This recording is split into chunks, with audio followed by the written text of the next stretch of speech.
राम राम भाइयों और बहनों, मैं दीपांशु मदान आप सबका स्वागत करता है आपके अपने YouTube चैनल हिंदू का इतिहास में। आज का विषय है हमारा शिव पुराण। चलिए जानते हैं कि शिव पुराण के कुछ रोचक तथ्य। चलिए शिव पुराण के बारे में जानते हैं आज। पर शुरू करने से पहले, शिव पुराण अन्य पुराणों से थोड़ा सा विभिन्न है, इसलिए ध्यान से सुनिएगा। शिव पुराण के लेखक वेद व्यास जी हैं। शिव पुराण में लगभग 24,000 श्लोक हैं और 7 साहित्य हैं। साहित्यों के नाम जान लेते हैं। पहले नंबर पर आता है वेदेश्वर साहित्य, जिसमें लगभग 25 अध्याय हैं। दूसरे नंबर पर आता है रुद्र साहित्य, जिसके 5 खंड हैं। उन खंडों के नाम बता देता हूँ। पहले नंबर पर आता है सृष्टि खंड, जिसमें 6 अध्याय हैं। दूसरे नंबर पर आता है सती खंड, जिसमें 43 अध्याय हैं। तीसरे नंबर पर आता है पार्वती खंड, जिसमें 55 अध्याय हैं। चौथे नंबर पर आता है कुमार खंड, जिसमें 20 अध्याय हैं।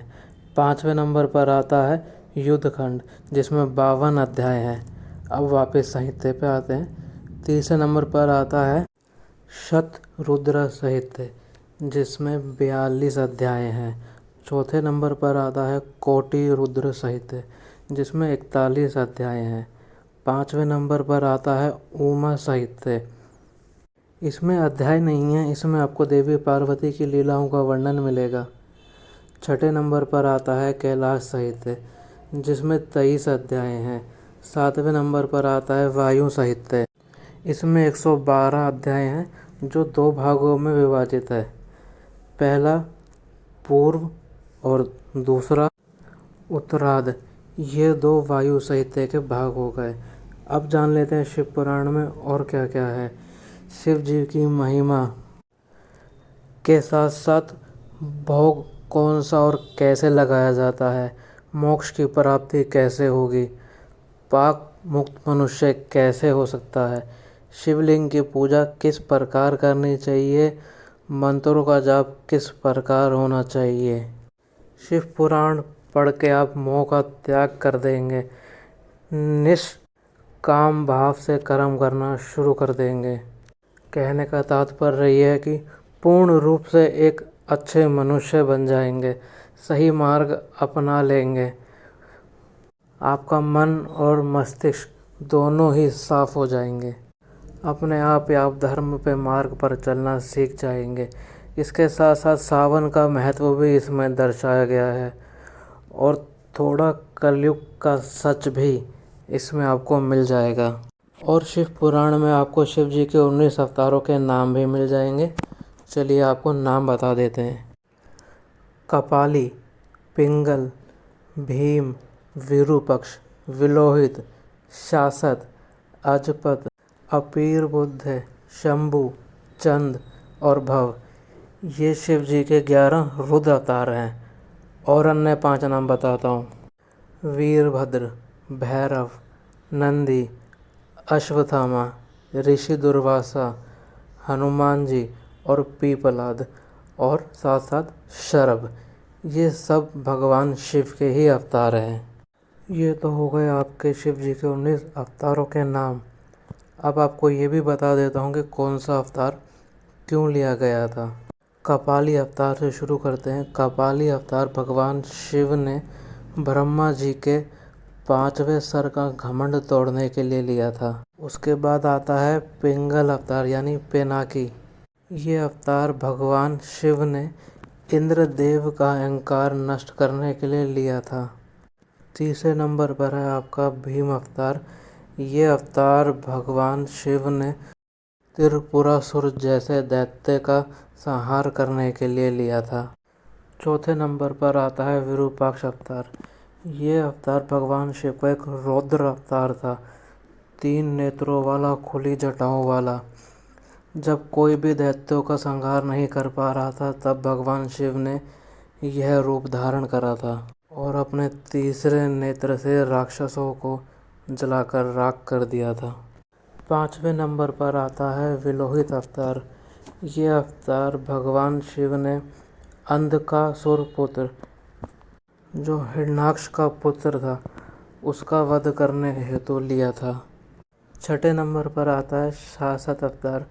इस अवतार के बारे में ज़्यादा कुछ तो मुझे नहीं मिला, पर हाँ, ये समुद्र मंथन के आसपास लिया गया था, पूरे ब्रह्मांड और सृष्टि में शांति बनाए रखने के लिए।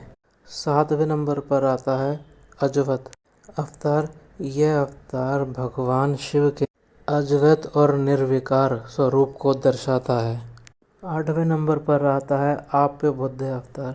यह अवतार भगवान शिव ने ब्रह्मा जी को ज्ञान देने हेतु लिया था और सृष्टि का संचार कैसे किया जाए वो सब समझाया था। अब बात करते हैं शिव जी के शंभु रूप की। वैसे तो माना जाता है कि यह योग तप और भक्ति के देवता है और यह नाम उन्हें उनके भक्तों ने ही दिया था। शिव जी के 10वें अवतार चंड अवतार। ऐसा माना जाता है कि चंड अवतार भगवान शिव ने चंड और मुंड नामक 2 राक्षस भाइयों का वध करने हेतु लिया था। भव्य रूप की बात करें तो भव्य रूप भगवान शिव ने भक्तों की भक्ति और धैर्य को परखने के लिए लिया था। अब बात कर लेते हैं हम वीरभद्र अवतार की। वीरभद्र अवतार शिव जी ने प्रजापति दक्ष के यज्ञ क्रोध को नष्ट करने के लिए लिया था। भैरव अवतार। भैरव अवतार को हम काल भैरव के नाम से भी जानते हैं। अंधकार और अधर्मियों का नाश करने के लिए यह अवतार भगवान शिव ने लिया था। फिर आता है नंदी अवतार। धर्म की सेवा करने के लिए यह अवतार भगवान शिव ने लिया था और साथ साथ शिव जी की सवारी या आप वाहन भी कह सकते हैं, नंदी बैल उनके वाहन भी थे। उसके बाद आता है अश्वत्थामा। महाभारत में आपने देखा ही होगा, अश्वत्थामा गुरु द्रोण के पुत्र थे। गुरु द्रोण ने भगवान शिव की पूजा करके अश्वत्थामा को पाया था, इसलिए उनमें शिव जी का अंश है। ऋषि दुर्वासा की बात करें तो ऋषि दुर्वासा के माता पिता महर्षि अत्रि और देवी अनुसुईया के तप से प्रसन्न होकर त्रिदेवों ने ब्रह्मा विष्णु महेश तीनों ने उन्हें वरदान दिया था और उन तीनों का ही अंश ऋषि दुर्वासा में है। उसके बाद आता है बजरंगबली यानी हनुमान जी का अवतार। इन्हें भी शिव जी का रुद्रांश स्वरूप माना जाता है। आपने महाभारत रामायण त्रेता और द्वापर दोनों युग में इनके बारे में पढ़ा भी होगा और सुना भी होगा। हनुमान जी अष्ट सिद्धि 9 निधि के दाता हैं। इसके साथ साथ उन्हें चिरंजीवी का वरदान भी मिला हुआ है। उसके बाद आता है पीपलाद अवतार। इस अवतार में पितरों के कष्ट निवारण का विवरण दिया गया है। यह भी भगवान शिव के अवतार माने जाते हैं। सबसे आखिर में आता है शरभ अवतार। यह अवतार भगवान शिव ने विष्णु भगवान के नरसिंह अवतार को शांत करने के लिए लिया था। जब राक्षसों का अंत करने के बाद भी नरसिंह अवतार का गुस्सा शांत नहीं हो रहा था, तब भगवान शिव ने यह अवतार लिया था। शरभ अवतार को 8 पैरों वाला, आधा शेर और आधा पक्षी भी कहते हैं। आज की वीडियो में बस इतना ही। कुछ त्रुटि हो गई हो तो उसके लिए क्षमा चाहता हूँ।